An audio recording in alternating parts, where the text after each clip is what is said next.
Hello, everybody. You're all healthy and doing well under the conditions that we're in at home in our Zoom land. Welcome to our first webinar in a series of 3, sponsored by ACTLA. Focus on apportionment, questions, and dialogue. Before we get started, we would like to have you ensure that you are muting your audio for now, and that your video, you will see ACTLA board members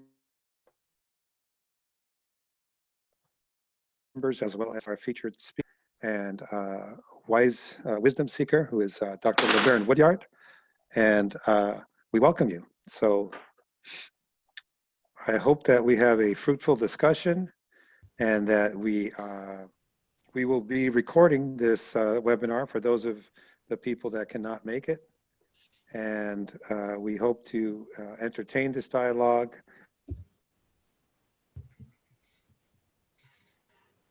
Questions that will be in the chat, posted in the chat. And we'll have Dr. Woodyard go through some of those questions, ask a couple of ACTLA board members who are currently working with apportionment to give us some context of how they might be doing that online. And then we'll continue, and then we'll have some time at the end for some specific questions from the audience. So let's get started. Dr. LeBaron Woodyard from the Chancellor's Office, please take it away, introduce yourself, and let's take it away. Thank you, Edward. I really appreciate this opportunity to speak with the organization. This organization I've known for a very long time, over my time in the Chancellor's Office. That's a little bit of background about me. My name is Dr. LeBaron Woodyard. I'm a Dean of Academic Affairs at the State Chancellor's Office for the California Community Colleges. I have been at the Chancellor's Office for 3 decades, and I'm looking forward to a decade when I'm not here. But right now I am, and I'm more than happy to dive into this very important topic, particularly during this challenging time when many colleges will be looking to increase their level of tutoring, and particularly online tutoring, since many of our students are not able to come on campus. We have issued a memorandum, and I'll reference that in the set of questions.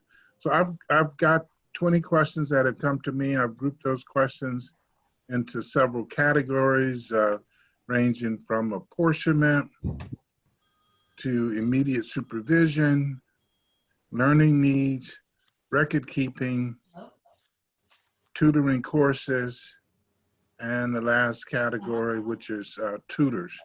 So my thinking here is that I'll just take the first group, and those are listed alphabetically. There's no particular importance, but alphabetically, 1 through by category.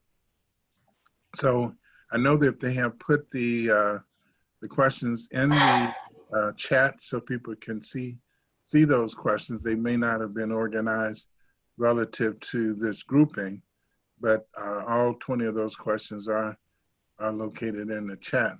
So the first one, which is about apportionment, it says, the question is, can apportionment be claimed when either or both of these items are true? First one is state categorical funds, for instance, C funds, are used to pay the instructor or supervise tutoring. And the second one is state categorical funds, C funds, are used to pay the tutorers. So the first one is a little tricky, okay? It's one of those questions that many people hate, because the answer is it depends. And what it depends on is if you are paying for the instructional component of the tutoring center coordinator's job. Where the tutoring center coordinator, and this will be emphasized later in some of the other questions as well, the tutoring center coordinator is the faculty of record they're not only the Tutoring Center coordinator, but they're the faculty of record for the supervised tutoring course. So when the Tutoring Center coordinator is performing functions that are not related to the supervision of the tutors when they are conducting tutoring sessions, under those circumstances, yes, C funds can be used to pay a part of that person's salary. So you have to be careful if that person is on duty, quote unquote, as the faculty member, as the Tutoring Center coordinator, 75% of the time, but 25% of the time they're doing other administrative things, then you can use the C program funds to pay for that other 25%. You cannot use categorical money to pay for instructional activity that's going to generate FTES. So the it depends part is yes, for the non-instructional component part of a Tutoring Center coordinator's job, and no for that part when that Tutoring Center coordinator is actively supervising a tutoring session, and that tutoring session by definition is generating FTES. You have to go back, and this is going to come up multiple times in response to some of these questions. This is a class. Supervised tutoring is a class. It has a taxonomy number. The instructor of record is the Tutoring Center coordinator that adheres to an attendance accounting methodology. It's like any other class that is being taught. The major difference here is that the actual people that are doing the instruction are students, but they're under the supervision of a faculty member. And so we'll get into that a little bit more as I go to some of these other questions. The next question, bullet of this same question is state categorical funds, C funds. And C, by the way, for those that may not be familiar with this, is Student Equity and Achievement Program. So I apologize for not explaining that earlier. I just took the question as it was presented to me. But can it be used to pay for the tutors? So the answer to this is no. Per the California Code of Regulations, CCR, Title V, Section 58-170, and the subset is H.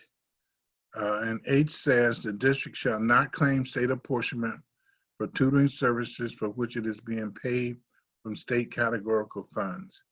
So the Student Equity and Achievement Funds is a categorical program, and the tutors are performing the instructional activity at the time, and it cannot be used to pay for the tutors while they are doing that. Now, can C program funds be used to pay for tutors that are not collecting apportionment?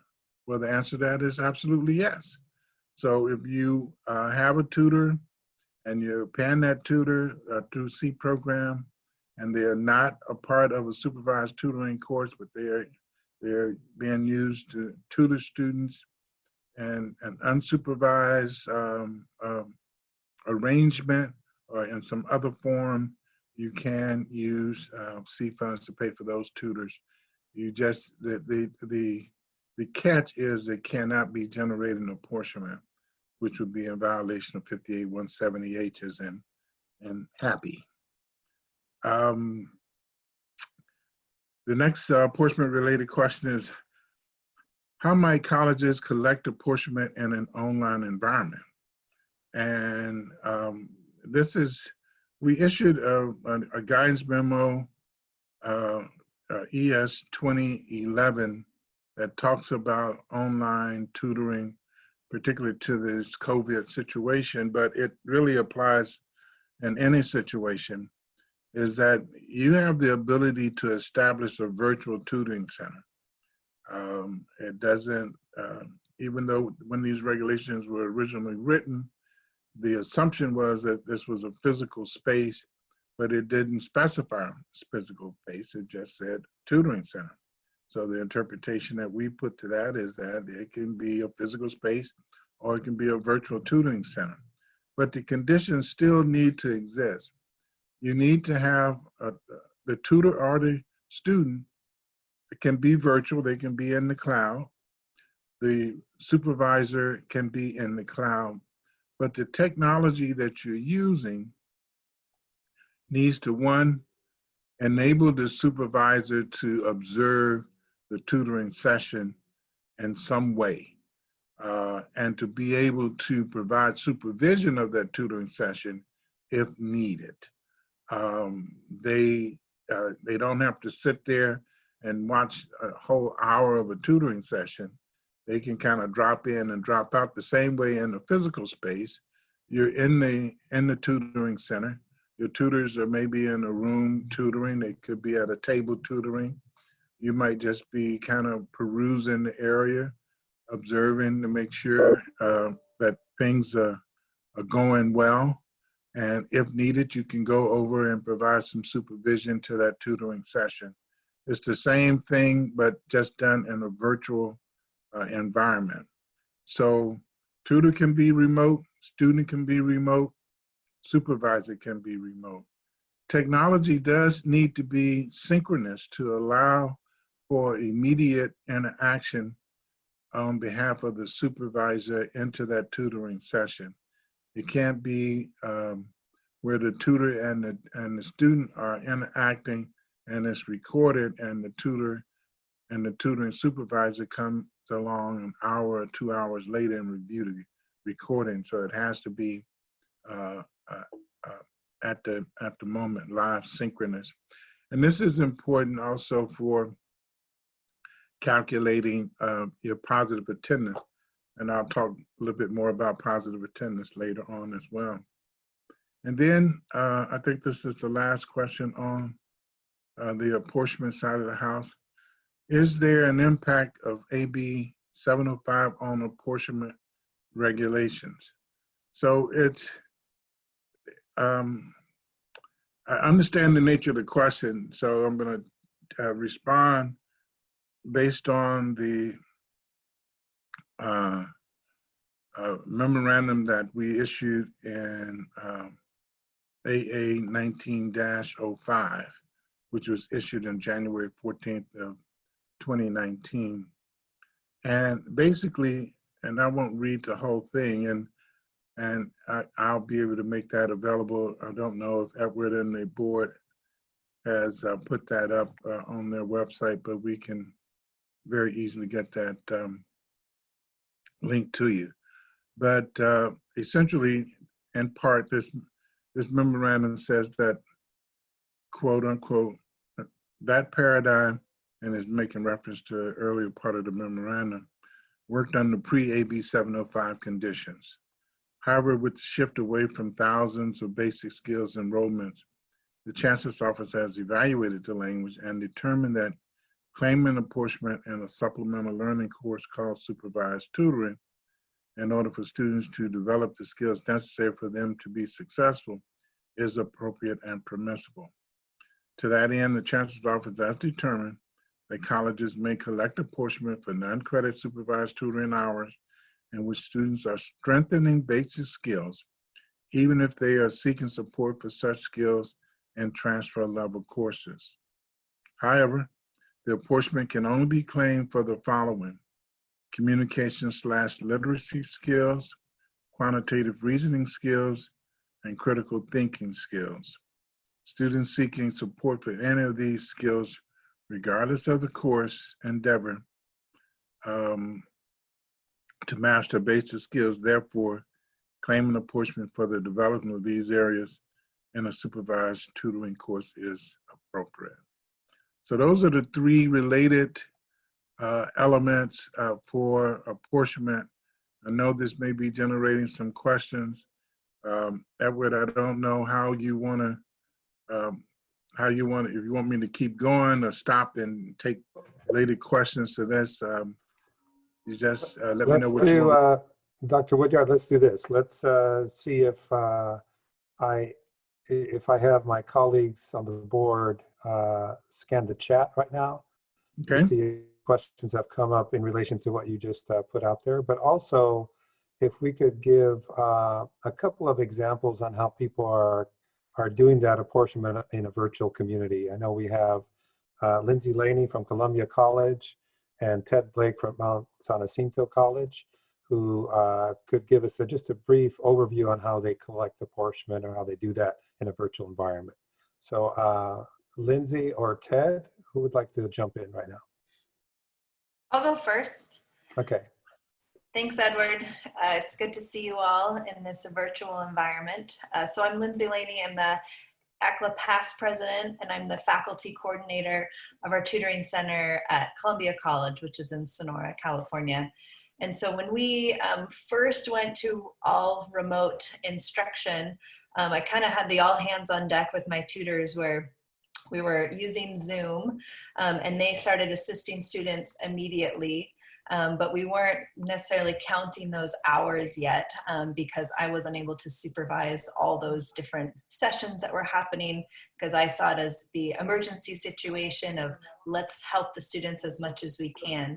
As I became more familiar with the technology, then I was able to create breakout rooms and use Zoom in that way.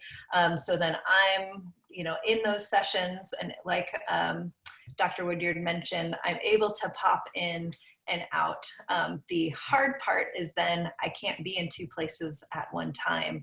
So when my job, as being the sole faculty coordinator of a center with one assistant, if there's things that are coming up, I then can't be present in those meetings, when I used to then be able to have people come to my office and I could still supervise a center because I had an office with all glass, or meet with students and also still be, supervising the center. So still working on that, but moving forward for the summer session, which starts next week, then we'll be using the one, essentially the one entry point for all students and tutors, and then it will all be breakout sessions. Thank you, Lindsay. Yeah. Ted, would you like to chime in here as well? Yeah, sure. I can cover this briefly. Good morning, everyone. I'm Ted Blake from Mount San Jacinto College, and I'm so thrilled that the colleagues and I who really have a team effort here, they're here.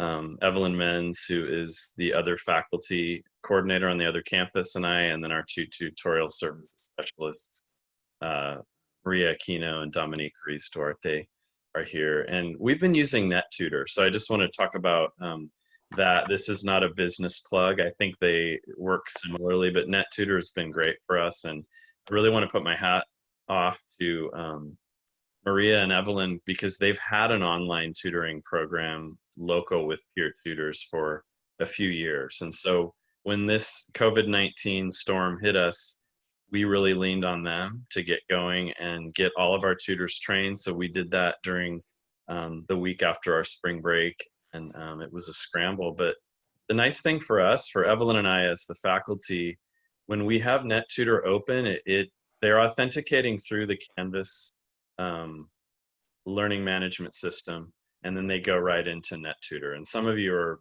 undoubtedly doing this as well in California, because many of us have that for free. And so students are in there, and then they have our peers open one-on-one sessions. And when we go in and students go in, they see them all laid out. And then Evelyn and I are able to drop in on those sessions if needed, keep track of them. We haven't had a lot of tutoring quite yet. We're really trying to hit the marketing, but going in and checking in with the tutors, how you doing?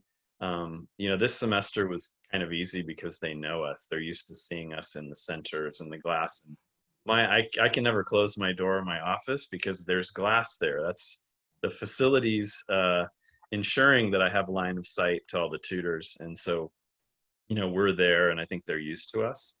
But, moving forward, I think our presence in that online environment is really important. But I think it's also good with something like NetTutor, because we have the ability as administrators in NetTutor, administrative function, not where we are faculty, but to run those reports and see when those tutors have worked. We can also get the transcript of those sessions if there's any questions that come up. So it enables us to supervise in the moment, but also after the fact. If there is some kind of issue that comes up, either from the tutor or the student, we can go back and take a look at exactly what occurred in that. So that's been a real advantage. And again, you know, I think we're scrambling like everyone else. So I'll leave it at that. And I think there's probably questions in the chat now. There's one specific question, Ted. When you were referring to NetTutor, yes. People were saying, aren't those tutors from NetTutor, or are you talking about your own tutors? And are you talking about Star California or Pisces? Great question. So we have all three. And what I'm talking about for apportionment purposes is only our peer tutors that are trained and are using NetTutor as tutors. They're given a tutor role in NetTutor. And so we have, when our students enter, they have, like many of you, they have a few options. They have Star California and NetTutor. And then within NetTutor, they can go in and choose. We have MSJC peer tutoring up at the top for students to choose. And then the general categories are available like when we're not there. They are there and available during the day as well.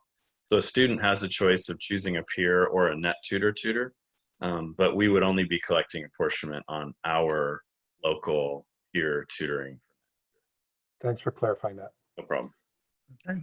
Okay, Dr. Woodyard, are you ready to address the next set? I am ready to tackle the next set of questions. Let's do that. Thank you. So this next set of questions is immediate supervision.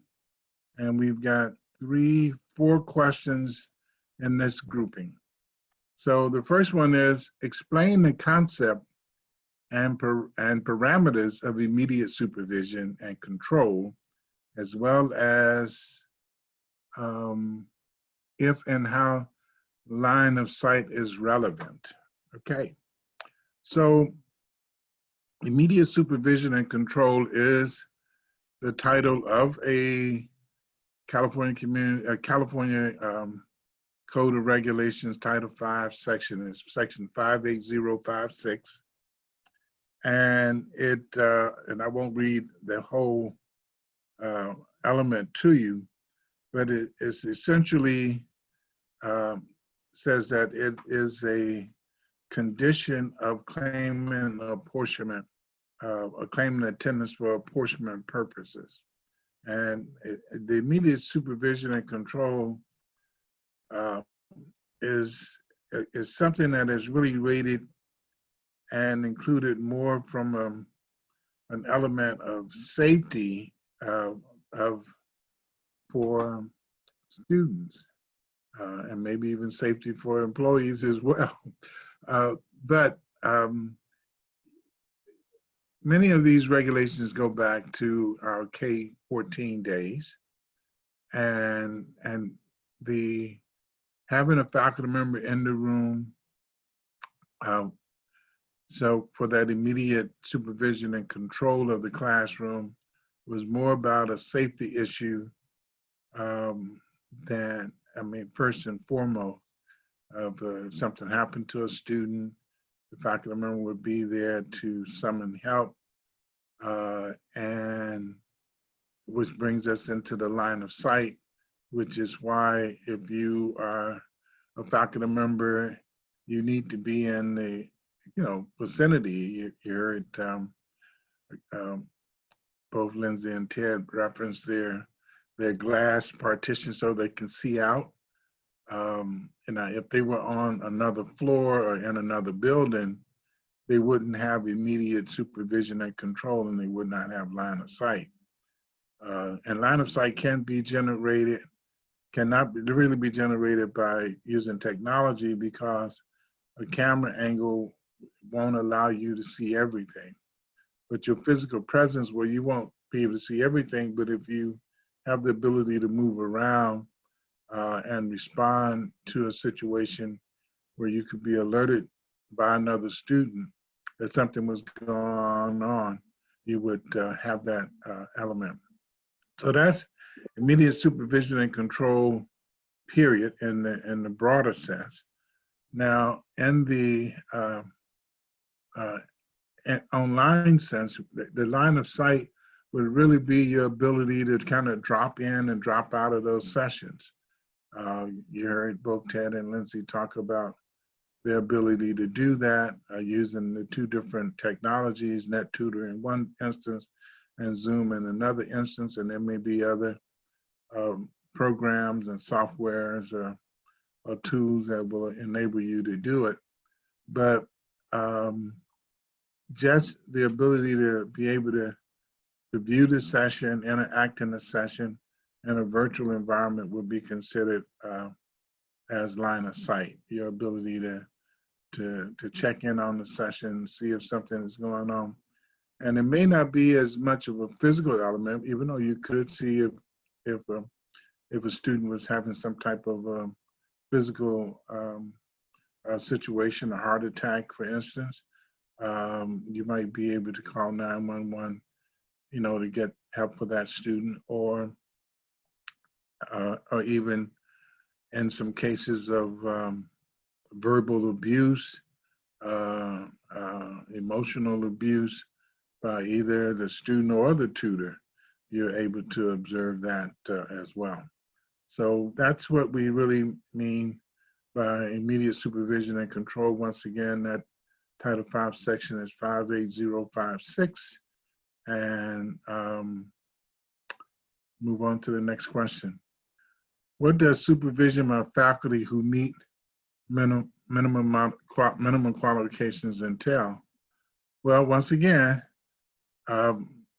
let's get back to the core element here. This is a class. Supervised tutoring is a course. Students are enrolled in that course. And your responsibilities really is relative to the same functions as any other faculty member. You're going to be responsible for attendance, because attendance in non-credit is positive attendance. You're going to be responsible for that supervision and control. You're going to be responsible for ensuring that quality instruction is taking place. That's where your role as supervising the actual interaction of the student and the tutor. Supervised tutoring is the only instructional methodology in our system where the actual direct instruction is being done by a student to another student. The supervisor or the tutoring center coordinator is really floating to ensure safety and that interaction is taking place. But the real down on the ground, I'm showing you how to do something, is really being done by a student. So it is extremely important that the supervised faculty member, the faculty member that's in charge of that class, is interacting and has the ability to step into their situation as is needed or as it would be appropriate based on their own individual call of that situation. So they need to be aware of the situation in order to react to it. You can have a tutoring session that goes beautifully, and probably 95% of your tutoring sessions go off without a hitch. But as you know, probably better than I, there are such circumstances where that may not be the case, and you need to be available there. But so the responsibility for a faculty member who meet the minimum qualifications are such that you have to perform the duties of a faculty member that's in charge of a class. Next question is, can a librarian oversee tutoring for apportionment? The answer is yes, if they meet the minimum qualifications of the tutoring center coordinator, as is specified in California Code of Regulations, Title V, 53415, and they are not performing any other duties at the time.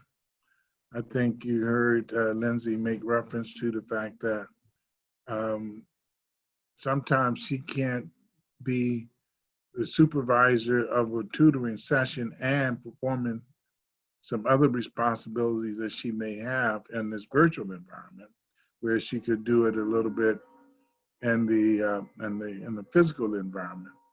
So what this is focusing on from the librarian standpoint is that the librarian can do it if they're in the tutoring center and they're performing all of the functions that I just got through describing as a faculty member who's in,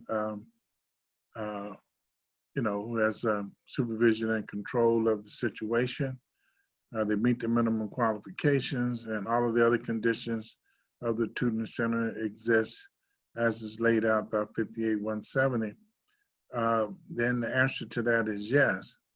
But the librarian can't be supervising tutoring session and on the desk, on the reference desk, performing librarian functions at the same time. So this is what I mean by yes, if they meet the MQs and are not performing any other duties at the same time. No faculty member, regardless whether it's in the tutoring world or in your English 150 world, can be teaching a class and doing something at the same time.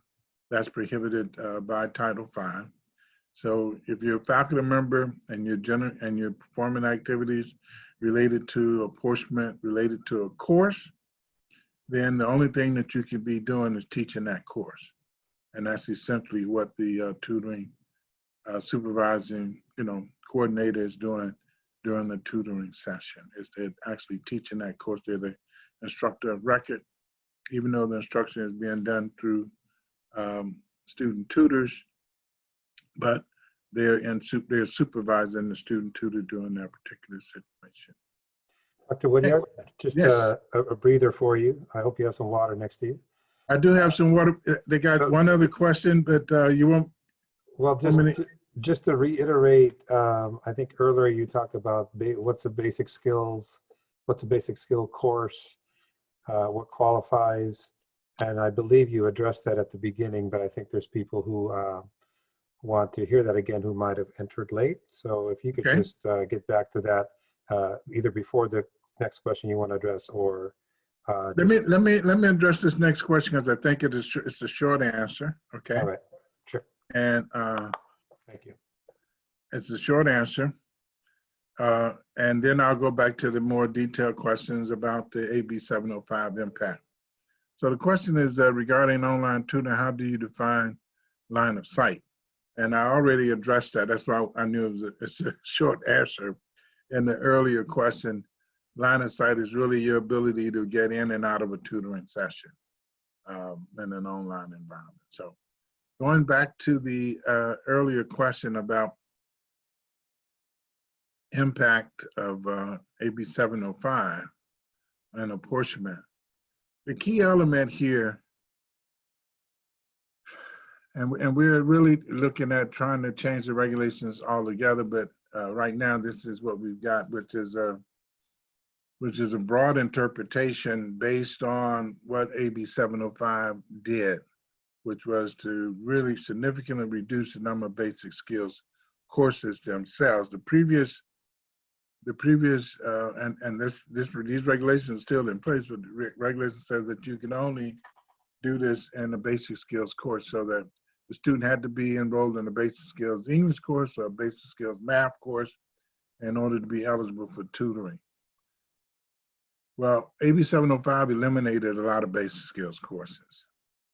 And after conferring with our general counsel, we issued the memorandum AA 19-05 on January 14th of 2019. And it essentially says that you can provide basic skills support to a student in another course that's not a basic skills course. So let me repeat that. You can provide basic skills support to a student who's not in a basic skills course, but it needs to be restricted to certain things. Communication or literacy skills. In other words, I don't do an assessment They don't put me in a basic skills English course. They stick me in English 1A. Well, I still, because they put me in English 1A, I may still have some, a learning need or a gap in my literacy skills. I may not be able to really handle that, and I might need some support while I'm in that English 1A. In the previous scenario, you couldn't have provided any assistance to that student. Our interpretation, and it's our interpretation, it's a broad interpretation now, is that because of this situation with AB 705, and we're gonna have more and more students in these types of courses, that you can provide support to that student. As long as there's communication and literacy skills, quantitative reasoning skills, and critical thinking skills. So those are the basic skills that you would be addressing within a non-basic skills course. That's the difference. Whereas previously, we said you had to be in a basic skills course.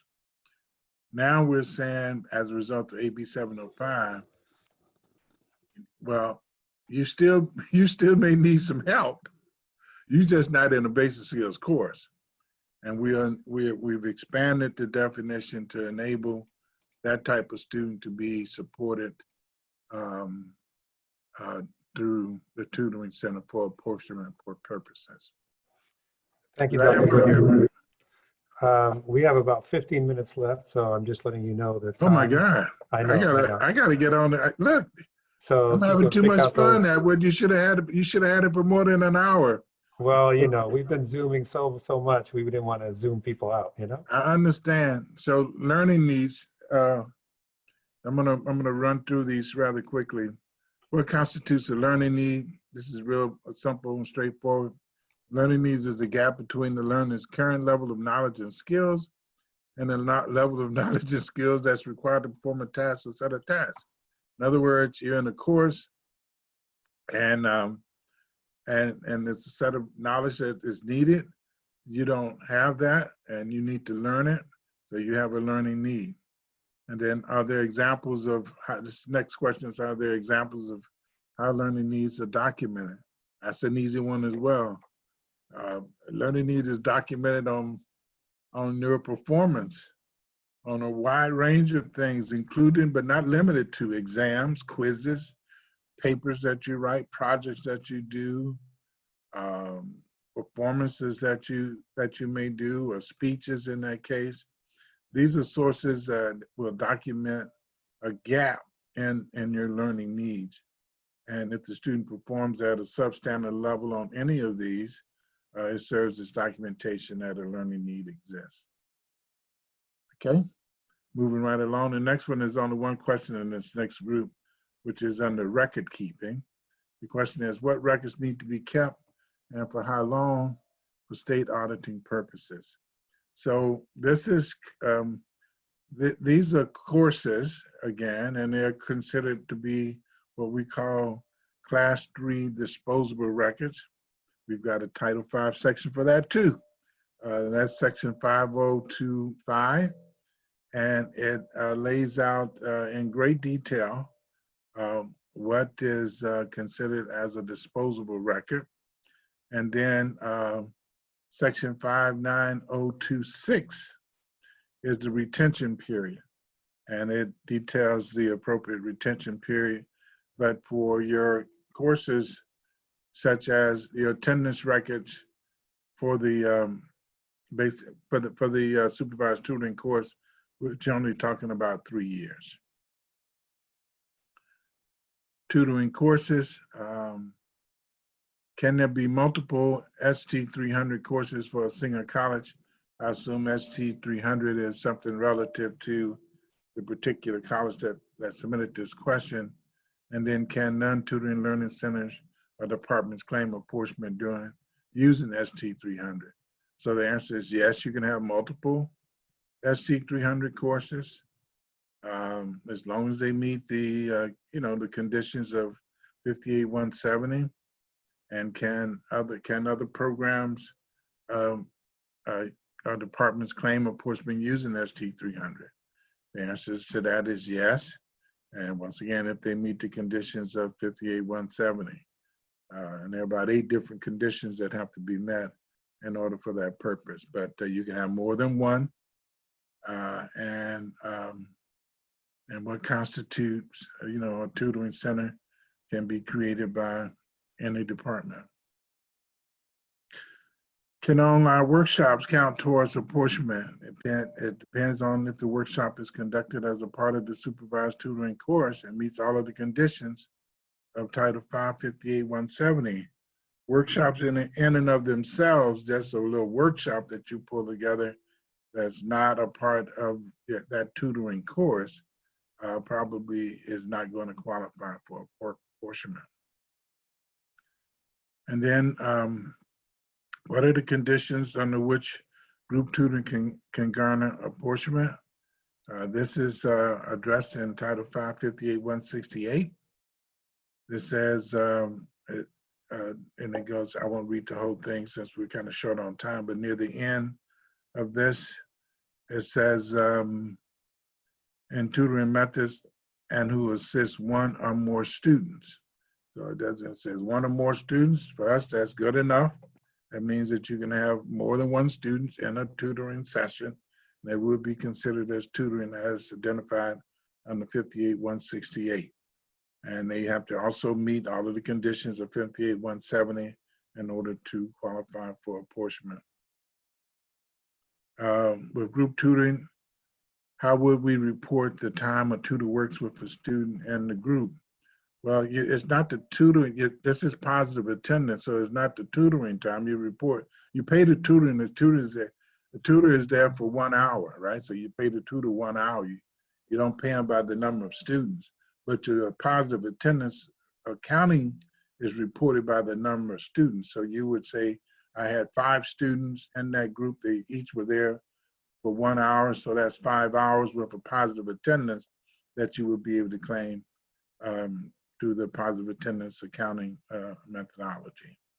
So you count the number of students and the amount of time that they are there, and you pay the student based on the amount of time that they spent. So tutors are going to get paid the same amount whether they tutor 1 student or 5 students. I'm on question 15, so I'm moving fast, Edward. So how does apportionment differ when reporting for tutoring, SI sessions, and workshops? Ooh, this is apportionment is always for tutoring sessions, is positive attendance, non-credit. SI sessions, and I know we use the term supplemental instruction, but in our system under Title V, it's not called supplemental instruction, it's called supplemental learning assistance. So I'm going to just transpose supplemental SI for SL. And supplemental learning assistance can be either credit or non-credit. And if it's credit, it depends on how the course is scheduled. That determines the attendance accounting method. And so regular scheduled courses use a weekly or daily census accounting method. And if it's non-credit, then it's positive attendance. Workshops by themselves are not courses, and are not eligible for state apportionment unless you reference it, as I did in the previous answer. It's a part of a supervised tutoring course. Can you collect apportionment for SI sessions or workshop? I just answered that question, number 15. Is there a limit to how many hours a student can receive tutoring in a given semester? That's the easy one also. The only limit is the total number of hours the course is available. So if a student chooses, if your course meets 15 hours a day and the student wants to come in and get 15 hours worth of tutoring, then they get 15 hours worth of tutoring a day. And if that's every day for however long that semester is, then there's no limit. The limit is based on how many hours is the course operating. We're down to the last 3. Do tutors have to be current students at the college as a condition for apportionment? The answer is yes. 55-168 specifies the following. Tutoring when provided by the college shall be considered a method of instruction that involves a student tutor. So the student has to be, the tutor has to be a student. Can you collect apportionment if you employ some part-time faculty as tutors? The answer to that is yes, if they are a student. See number 18 above, no, if they are not. And I guess it's possible that a part-time faculty member can take a course at a community college. Does a college have to train tutors in a credit course? This is the last question. Can they hold a paid training or a non-credit training course? Does a college have to train?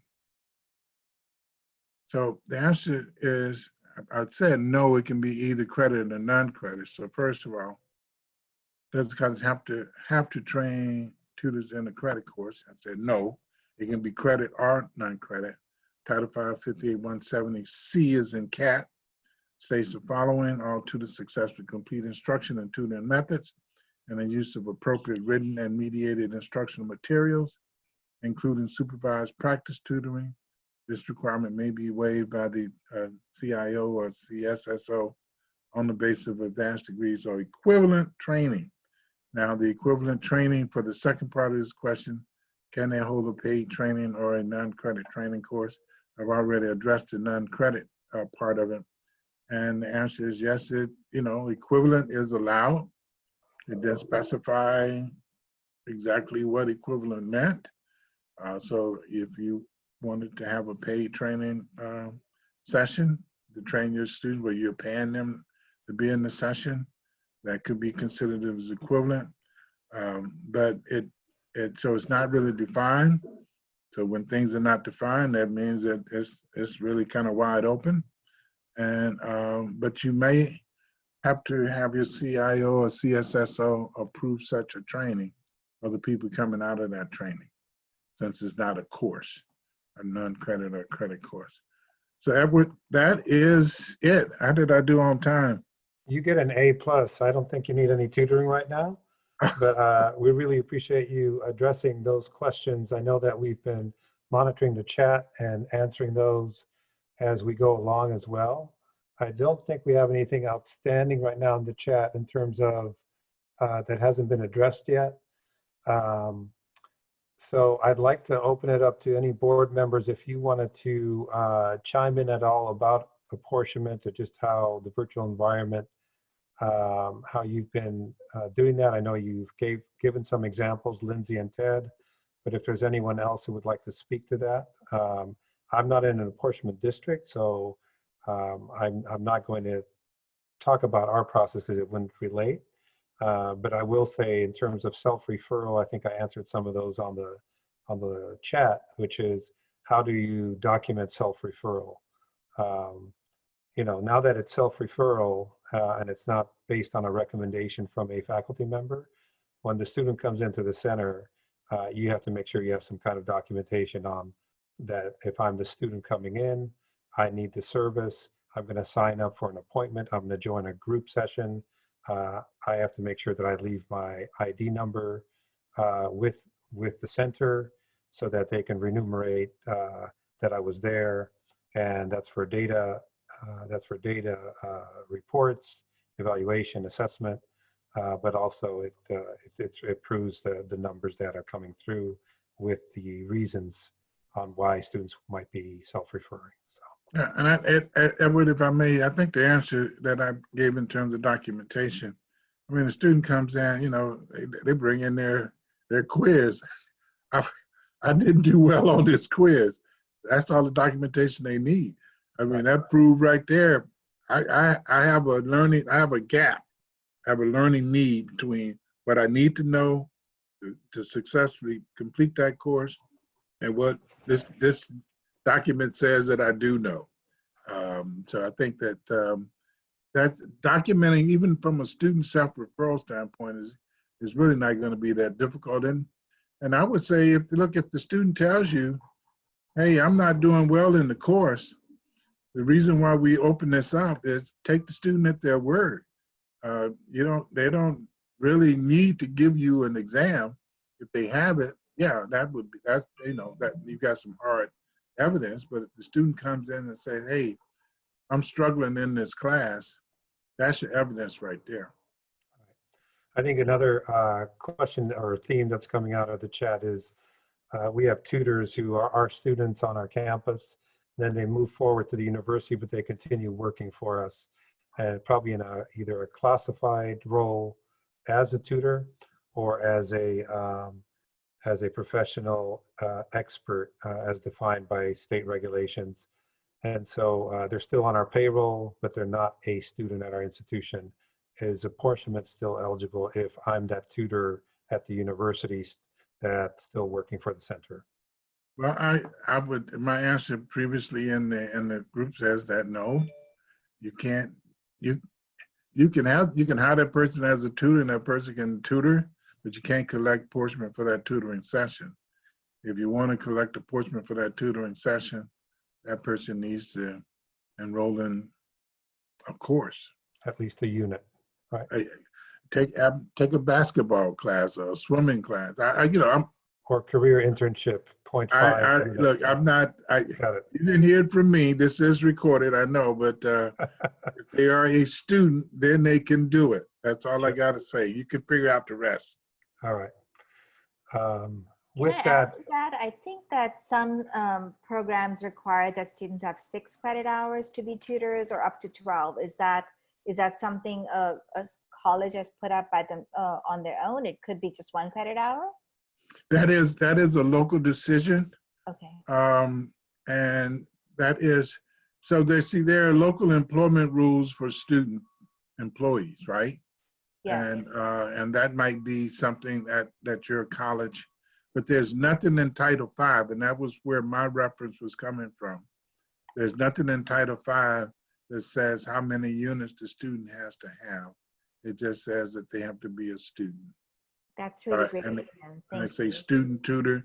So whatever local rules that your district employment, HR department places on a student, sometimes not only that, there might be a GPA requirement as well, but usually in a tutoring situation, you don't worry about the GPA. All right. Well, with that, we have 5 minutes left to wrap up. Does the board want to ask any questions specific to apportionment? I'll leave that open right now for a minute. There was one question I saw come up a couple of times. I could be wrong if it was answered, so I apologize. But say we have students that are coming in to prepare for, say, a math course. Can we collect apportionment by helping them with that basic skill, even though they're not enrolled in the course at the time?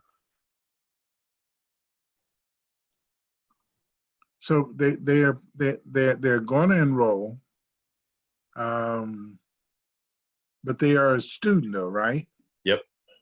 I would say yes. Okay. I would say yes. Thank you. And then someone asked, where is the Title V reference on where the student has to be at the college in order to claim apportionment if they're tutoring our students? That was 58-168. Okay, 58-168. Right, and it's the section. So there are 2 Title V regulations, 58-168 and 58-170. Right. 168 defines tutoring itself, and it's just 1 paragraph long, and it reads out, what tutoring is, and inside of that, and I think I read the excerpt in my response. Right. Yeah, The tutoring, when provided by the college, shall be considered a method of instruction that involves a student tutor. So that's where it is. It says student tutor. It doesn't say tutor. It says student tutor. Okay. And that's where it doesn't also specify a student tutor carrying at least 6 units. That's a local thing. So it's 58-168 is the section. Okay, and then Christina, our board member, has a question that she's gotten from the field. Go ahead. Yeah, so the question that's come up a couple times is, does the coordinator that meets the qualifications but isn't listed as the instructor of record qualify for apportionment? Well, the instructor of record needs to meet the minimum qualifications of 53415. And so, which are the qualifications for the student center coordinator. Can you have a student center coordinator who is not the instructor of record? The answer would be yes, as long as they meet the MQs of 53415. Cool. And Thank you. yeah, and I also think you addressed that with the librarian piece of line of sight.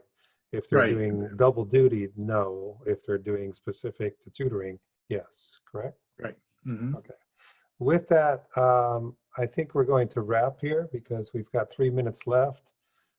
We'd like to thank everybody for joining us.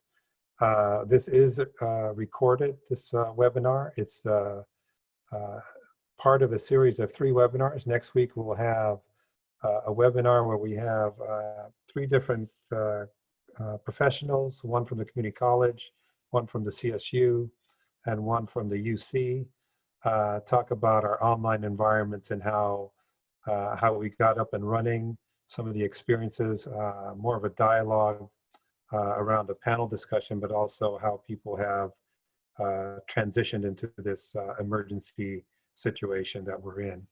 And then our last webinar will be on the 14th of May, where our keynote speaker that was going to be at our conference will be gracing her with her presence, Dr. Darla Cooper, where she will be doing that keynote. That will be an hour and a half instead of an hour. And so we are excited to offer these webinars to the field as a way of support, as a way of healing, and as a way of moving forward. So I'd like to thank everyone for joining us today. Dr. LeBaron Woodyard, we are indebted to you for your time, for your expertise, and not just today, but for all the years that you've been a friend of ACTLA and really an honorary member, VIP member of our group, as you've charted the waters, especially the waters that are gray, right? The gray areas, and giving and shining some light on those so that we can do our job more efficiently. So thanks so much. And we'd like to close at this time and wish you a healthy week, and Yes. looking forward to all of your feedback. We have a survey, I believe. Timurhan, would you like to address that? I know you're in the background, but you get And to Edward, shine the light. before you, any questions that came up in the chat that wasn't in my list of 20 that you can share with me, that's what I'm going to propose to my Vice Chancellor, is that we take these questions, create an FAQ that we can put on the Chancellor's Office website as well.